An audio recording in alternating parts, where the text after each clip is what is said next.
Good morning, everyone. We are tracking not just one, but now two systems in the Atlantic. We have Tropical Depression Fred, and we also have now Tropical Storm Grace. First, we begin with Tropical Depression Fred, very disorganized storm system working its way across Cuba. Eventually, Fred will work its way into the Gulf of Mexico and then make a run up towards Pensacola. And it is expected to get stronger as we head into the next 24 hours or so. So there's the center of the storm system on the northern side of Cuba as we head into the overnight hours tonight. Sunday, 2 a.m., winds of 40 miles an hour. So it does start to get a bit stronger. Then after that, it makes a run up towards Pensacola.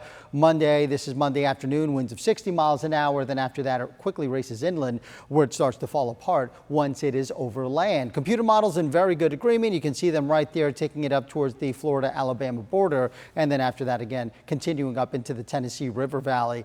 The likelihood of us seeing tropical storm force winds in excess of 39 miles an hour, very low. The storm system has shifted well to the west, so we're not expecting much in the way of wind out of this storm system, but we're definitely going to get bouts of heavy rainfall as we head into the next 24 to 48 hours. All right, so here is now Tropical Storm Grace. Grace moving very quickly at 22 miles an hour, max winds of 40 miles an hour. This system will take a very similar path to Fred. It's going to work its way across the northern part of the Lesser Antilles, then eventually move across Puerto Rico and then Hispaniola. This is Monday afternoon, winds of 45 miles an hour. Then after that, it will work its way into the Strait of Florida. But at this point in time, it's going to be dealing with a lot of wind shear. So we're not expecting it to get considerably stronger. In fact, by Thursday, this is Thursday, 2 in the morning, winds of 45 miles an hour. All of the computer models that I'm looking at keep the system well to our south. So there are the computer models. You can see them moving across all of the islands, and the bulk of them taking it across Cuba and then eventually into the Gulf of Mexico, so staying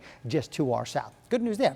All right, so here's what it looks like outside right now. We do have, at least for today, the threat of severe weather. With some of the moisture rotating around Fred and moving into South Florida, we could have a severe thunderstorm, maybe an isolated tornado. But even though the storm system is well to the west, that's where most of the energy will be. So for us, it's a low chance, but a chance nonetheless. Otherwise, we are expecting some heavy downpours. We do have a flood watch in effect region-wide. So there's Fred right there. And then notice around Fred, we will have bouts of heavy rain move across South Florida. It's not going to rain all of the time, but it will rain at times, and some of the rain could be quite heavy. In fact, rainfall totals for us anywhere from roughly 2 to 4 inches of rain, maybe a little bit more underneath some of those heavier downpours. But models have definitely backed off on the rain over the last couple of days because the storm system is going to take more of a westerly track. This afternoon, temperatures middle 80s, the winds at about 20 miles an hour or so. Overnight tonight, still periods of rainfall moving across South Florida. And here's your First Alert 7-day forecast. So this weekend, we will have some locally heavy downpours from time to time,